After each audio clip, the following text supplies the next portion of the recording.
Football যখন কেবলই ৯০ মিনিটের গণ্ডি পেরিয়ে রাজনৈতিক প্রতিশোধ, জাতীয় আবেগ আর ইতিহাসের পাতায় রূপ নেয়, তখনই ভেসে আসে আর্জেন্টিনা ও ইংল্যান্ডের ধ্রুপদী লড়াইয়ের স্মৃতি।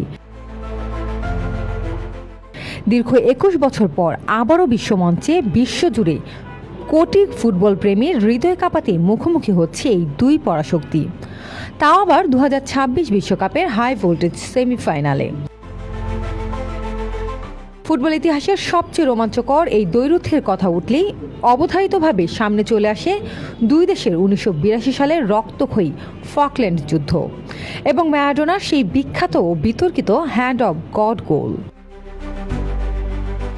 ১৯৮৬ সালের মেক্সিকো বিশ্বকাপে ফকল্যান্ড যুদ্ধের ক্ষত বুকে নিয়ে ইংল্যান্ডের মুখোমুখি হয়েছিল আর্জেন্টিনা।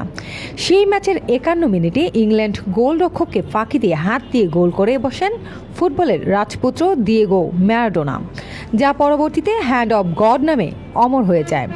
এর মাত্র ৪ মিনিট পর মাঠ থেকে একাই ৫ ইংলিশ ডিফেন্ডারকে কাটিয়ে তিনি উপহার দেন শতাব্দীর সেরা গোল।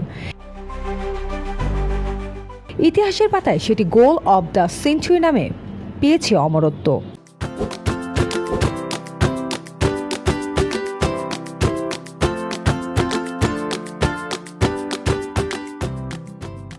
ম্যারাডোনার সেই অতিমানবীয় পারফরমেন্স আর্জেন্টিনাকে কেবল জয়ই এনে দেয়নি, বরং ফকল্যান্ড যুদ্ধের এক চরম মনস্তাত্ত্বিক প্রতিশোধও দিয়েছিল। ইতিহাসের সেই একই তীব্রতা, আবেগ আর বারুদ নিয়ে ২০২৬ বিশ্বকাপের সেমিফাইনালে লড়তে যাচ্ছে আলবিসেলেস্তে আর থ্রি লায়ন্সরা।